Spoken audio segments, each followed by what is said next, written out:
for joining us once again. And we are continuing our verse-by-verse study in Revelation in our series of Overcoming the Paradigms of Prophecy.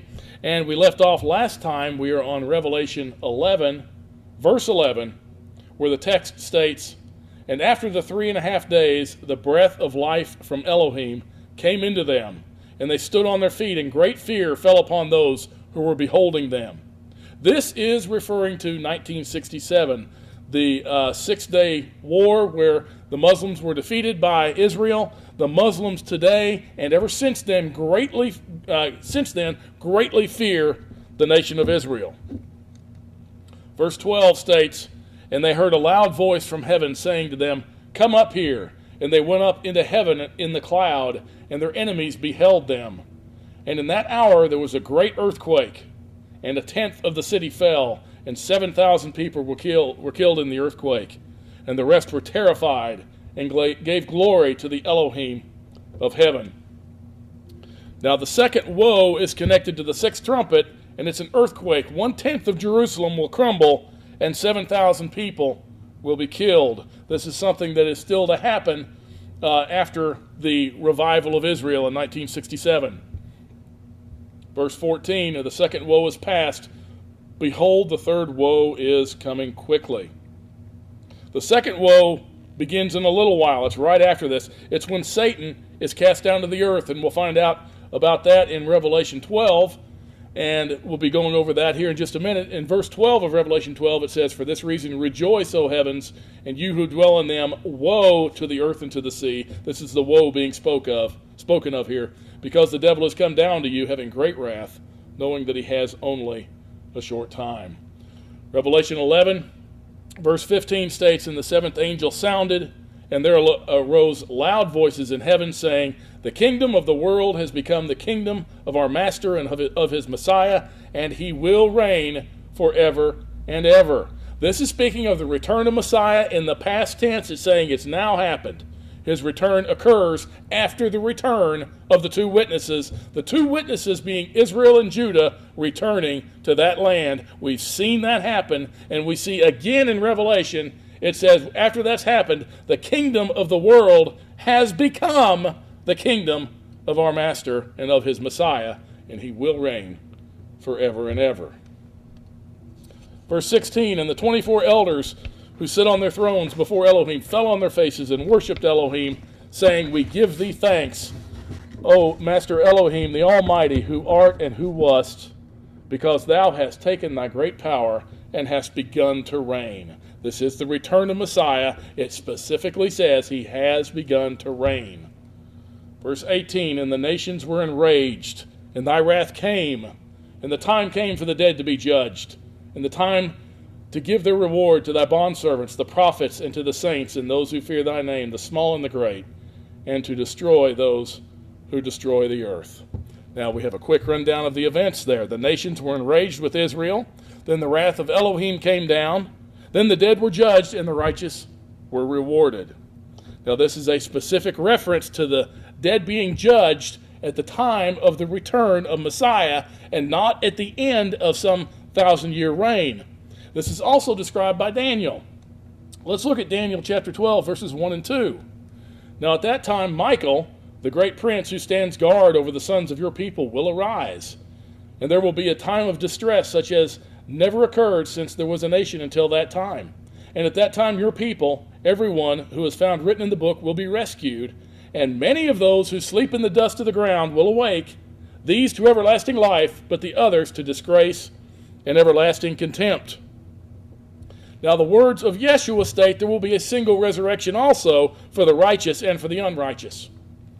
John 5 verses 28 and 29 states, "Do not marvel at this, for an hour is coming in which all who are in the tombs shall hear his voice." All who are in the tombs shall hear his voice, and shall come forth, those who did the good deeds to a resurrection of life, those who committed the evil deeds to the resurrection of judgment.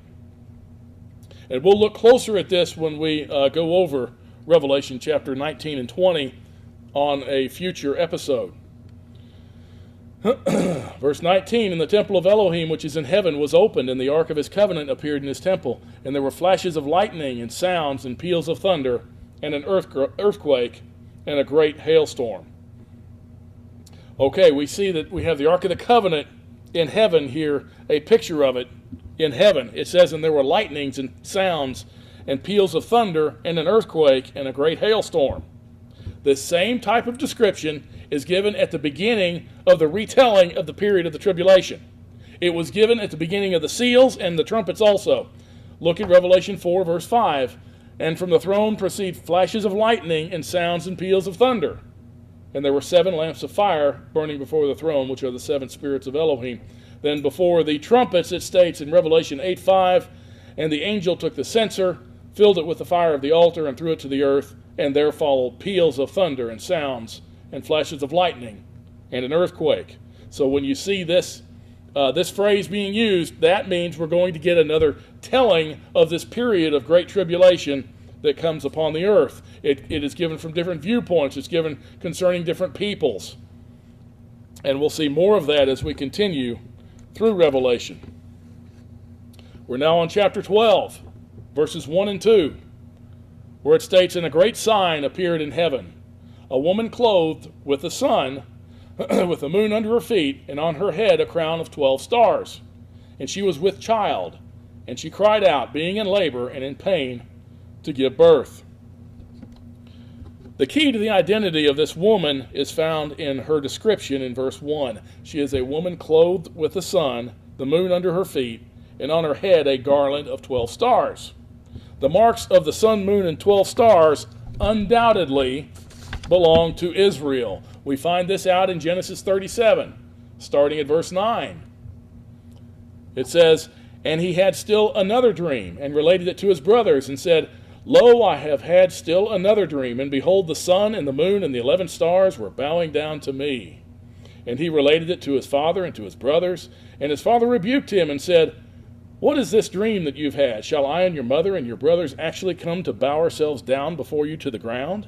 Okay, now Jacob, whose name was Israel, interpreted the sun, moon, and stars to mean himself, Rachel, Joseph, and Joseph's brothers. Now it says this woman is a great sign in heaven. It's obvious this woman is a personification of Israel. It's Israel that gave physical birth to the Messiah. Paul writes that Israel is the one that Elohim used to bring forth his son and his glory in many ways. Look at Romans chapter 9, verses 4 and 5. Who are Israelites, to whom belongs the adoption as sons, and the glory and the covenants and the giving of the Torah, and the temple service and the promises, whose are the fathers, and for whom is the Messiah according to the flesh, who is over all, Elohim blessed forever. Amen. Now this woman, it says, was crying out in labor and in pain, or travailing in pain, depending upon your translation. This term is associated with Israel also. Look in Isaiah 66, verses 7 through 9. Before she travailed, she brought forth. Before her pain came, she gave birth to a boy. Who has heard such a thing? Who has seen such things? Can a land be born in one day? Can a nation be brought forth all at once? As soon as Zion traveled, she also brought forth her sons. Shall I bring to the point of birth and not give delivery, says Yahweh? Or shall I, who gives delivery, shut the womb, says your Elohim? The child spoken of by Isaiah is Yeshua Messiah. The woman spoken of here is, in Revelation 12, verses 1 and 2, is Israel, and only Israel. Verse 3 states, And another sign appeared in heaven. Behold, a great red dragon having 7 heads and 10 horns, and on his heads were 7 diadems. We have another sign here that appears in heaven. The red dragon is clearly identified for us in verse 9, where it says, And the great dragon was thrown down, the serpent of old, who is called the devil and Satan, who deceives the whole world. He was thrown down to the earth, and his angels were thrown down with him. Now it's interesting in this verse, verse 3 of chapter 12, the dragon has the same traits as the beast. Now the dragon has 7 heads and 10 horns. The 7 heads denotes the 7 kingdoms he has led against Judah and Jerusalem. They are, in order, Egypt, Assyria, Babylon, Persia, Greece, Rome, and the Muslim Empire. The 10 horns are the 10 groups of people who comprise the final beast and lead the Muslim Empire, which are listed in Psalm 83. And the fact that the 7 heads and the 10 horns of the dragon appear before the appearance of the beast show that the heads and the horns of the beast existed before the beast itself existed. 7 crowns were on his heads, represent kingly rulership and authority taken by the dragon. Let's look at verse 4. And his tail swept away 1/3 of the stars of heaven and threw them to the earth. And the dragon stood before the woman who was about to give birth, so that when she gave birth, he might devour her child. Now, most biblical commentators or Bible teachers claim this is referring to the angelic host of Satan that rebelled against Elohim and they were thrown down to the earth, and that is most likely very incorrect. 1/3 of the stars has to refer to the same woman who is symbolized by the sun, moon, and stars. 1/3 of the stars of the woman's crown on her head were thrown to the ground or to the earth. That same term can mean ground and not just earth. This is a reference to that part of Israel being thrown to the ground and killed. And this was done by the dragon. Now keep in mind, what's the timing of this? When are these stars thrown down? It's at the time of the birth of Messiah. This is a reference to the killing of the babies at the time of the birth of Messiah. Let's look at Matthew 2, verses 16 and 17. When Herod saw that he had been tricked by the Magi, he became very enraged and sent and slew all the male children who were in Bethlehem and in all its environs, from 2 years old and under, according to the time which he had ascertained from the Magi. Then that which is spoken through Jeremiah the prophet was fulfilled, saying, A voice was heard in Ramah, weeping in great mourning, Rachel weeping for her children, and she refused to be comforted because they were no more. Now, we don't know how many babies were killed at this time. Historically, there's not much spoken of it. It's spoken of mostly in Scripture, but we do know that it was prophesied, and we do know that it was a large enough number of babies that it made Rachel cry, at least symbolically. Now, why would Rachel cry? It says 1/3 of the stars were thrown to the earth. Now, we know that between her and her handmaid, they had 4 of the sons of Israel out of 12, which is 1/3. The sons of Rachel's handmaid were considered her sons. Genesis 30, verse 3 said, And she said, Here is my maid Bilhah, go into her that she may bear on my knees, that through her I too may have children. So, what does this passage mean? It means that at the time of Messiah, Satan killed some of the sons of Israel in Judah. Satan did this through the command of Herod. The Roman soldiers killed the little boys that were less than 2 years old. And it said they were thrown to the earth or thrown to the ground. What was the method of doing this horrific execution on babies?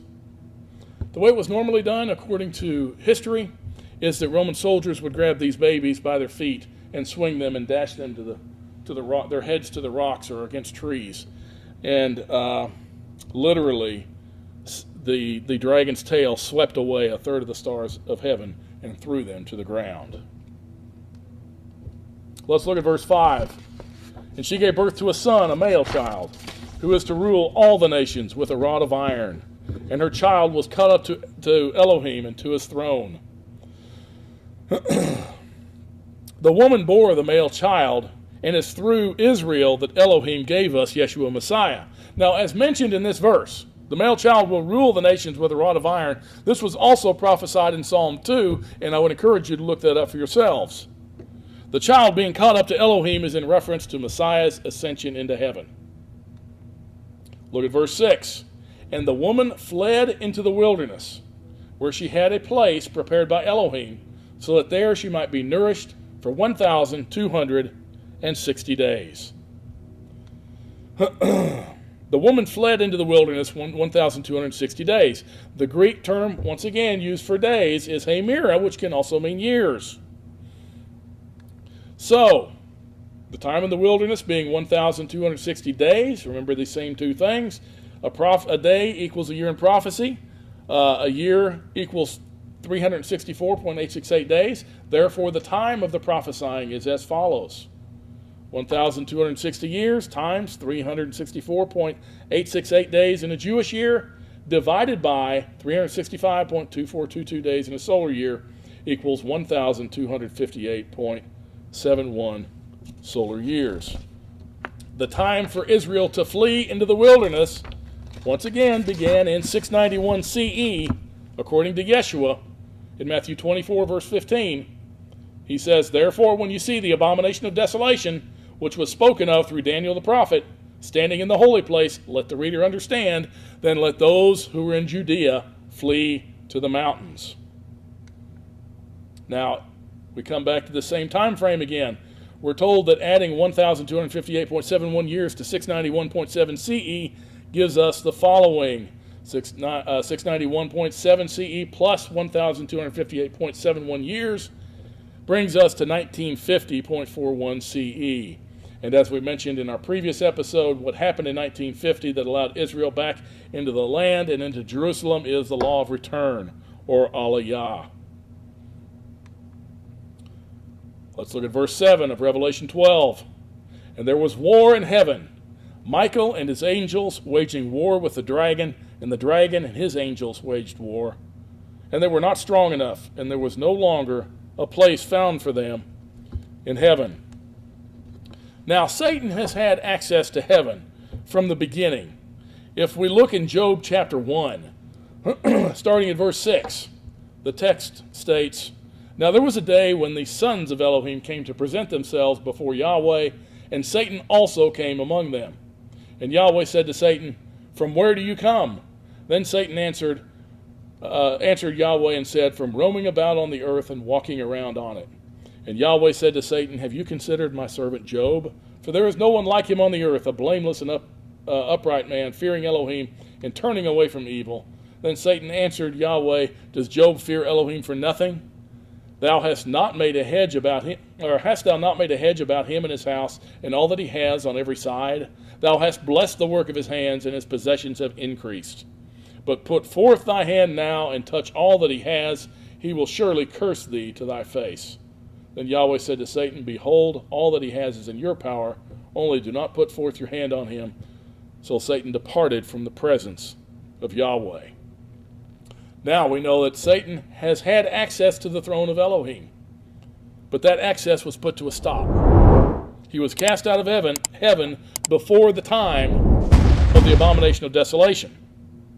This probably happened at the time Muhammad had his alleged vision from Gabriel and started the Muslim religion. Within less than 70 years, the abomination of desolation was built.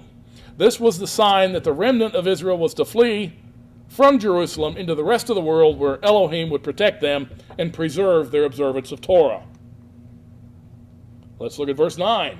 "And the great dragon was thrown down, the serpent of old, who is called the devil and Satan, who deceives the whole world. He was thrown down to the earth, and his angels were thrown down with him." It was at this time that the Muslim religion was formed in all its fierceness. He has deceived all the nations around Israel. Where it says that the whole world, it means, it doesn't necessarily mean the whole globe, okay?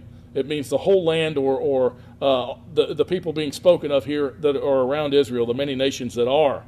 It says he has deceived all the nations around Israel, not necessarily the entire world and not the entire globe, let's say, but he has deceived all the nations around Israel and has convinced them unto death that Satan is actually Elohim in some kind of uncorrupted form, and his name is Allah. Verse 10, "And I heard a loud voice in heaven saying, 'Now the salvation and the power and the kingdom of our Elohim and the authority of his Messiah have come. For the accuser of our brethren has been thrown down, who accuses them before our Elohim day and night. And they overcame him because of the blood of the Lamb and because of the word of their testimony, and they did not love their life even to death.'" The ones persecuted by Satan overcome by the blood of the Lamb. Now the number of Jewish people who have been martyred by the Muslim people is innumerable and is still going on today. Verse 12, "For this reason rejoice, O heavens, and you who dwell in them. Woe to the earth and to the sea, because the devil has come down to you, having great wrath, knowing that he only has a short time." There are two reactions to Satan being cast out of heaven. There's a joyous celebration in heaven but there are woes to come to the people on earth. The only consolation is that Satan's reign is going to be a short time. Verse 13, and when the dragon saw that he was thrown down to the earth, he persecuted the woman who gave birth to the male child. Satan has been trying to destroy Israel through the Muslim Empire for over 1,384 years and counting. Verse 14, and the two wings of the great eagle were given to the woman in order that she might fly into the wilderness to her place, where she is nourished for a time, times and a half a time from the presence of the serpent. Now, while this is once again very symbolic, Israel had the same protection given to them previously from Elohim. Look in Exodus 19, verse 4. When they left Egypt, he says, you yourselves have seen what I did to the Egyptians, how I bore you on eagle's wings and brought you to myself. They did not escape Egypt by their own efforts. They did not escape Satan by their own works either. This time, times and a half a time corresponds to the 1,260 days mentioned a few verses previously. They were nourished in the wilderness. The wilderness is the world. They were nourished in the world from the presence of Satan in the Middle East during this time.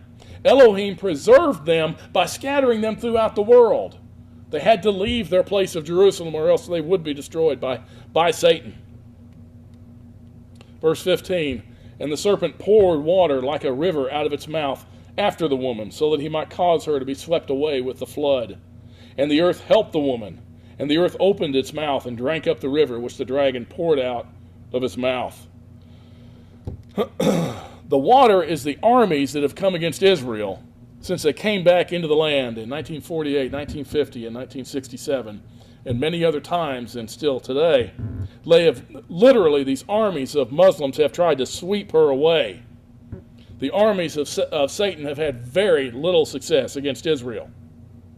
However, it's been their quest ever since 1948 to drive Israel into the sea. There in verse 16 where it says the earth helped the woman. The earth opened its mouth and drank up the river which the dragon poured out of its mouth. The help Israel has received has come from Elohim himself. It's literally as if the earth opened its mouth and drank up the armies of the Muslim Empire as they try and attack Israel. This is the only explanation for the miraculous survival and victories of the people of Israel. It says in verse 17, the dragon was enraged with the woman and went off to make war with the rest of her offspring who keep the commandments of Elohim and hold to the testimony of Yeshua. The dragon is not having the success they want in destroying Israel where they're at. So the dragon makes war with the rest of her offspring, with the rest of Israel who have kept the commandments and hold to the testimony of Yeshua. This is a reference to the Jews and also Torah observant believers everywhere. Where is the highest concentration of the Jewish people in the world? Possibly Israel now, but also in New York City. And we know what happened in 9/11, September 11th, 2001. This is where the beast struck. Now, if we compare this chapter with Matthew 24, verses 15 through 22, this shows us the great similarities and solidify this time frame. Let's take a look at Matthew 24. I'm going to first of all read once again Revelation 12, verses 13 and 14. And when the dragon saw that he was thrown down to the earth, he persecuted the woman who gave birth to the male child. And the two wings of the great eagle were given to the woman in order that she might fly into the wilderness or the world to her place, where she is nourished for a time, times and a half a time from the presence of the serpent. Matthew 24, starting at verse 15, states, Therefore, when you see the abomination of desolation, which was spoken of through Daniel the prophet, standing in the holy place, let the reader understand. Then let those who are in Judea flee to the mountains. Let him who is on the housetop not go down to get his things out that are in the house, and let him who is in the field not turn back to get his cloak. But woe to those who are with child, and to those who nurse babies in those days. But pray that your flight may not be in the winter, on the Sabbath, for then there will be great tribulation, such as has not occurred since the beginning of the world until now, nor ever shall. Verse 20 of Matthew 24, but pray that your flight may not be in the winter on the Sabbath, for once again it says there will be great tribulation, such as has not occurred since the beginning of the world until now, nor ever shall. And verse 22 says, and unless those days had been cut short, no life would have been saved, but for the sake of the elect, those days shall be cut short. And when Satan was cast down in Revelation 12:12, for this reason rejoice, O heavens, you who dwell on the earth. Woe to the earth and the sea, because the devil has come down to you having great wrath, knowing he has only a short time. And speaking of a short time, we're out of time. And I want to thank you for joining us, and I hope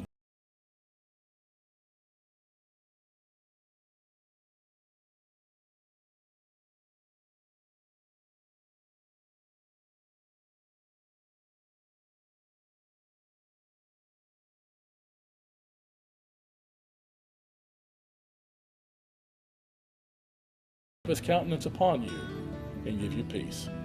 Amen.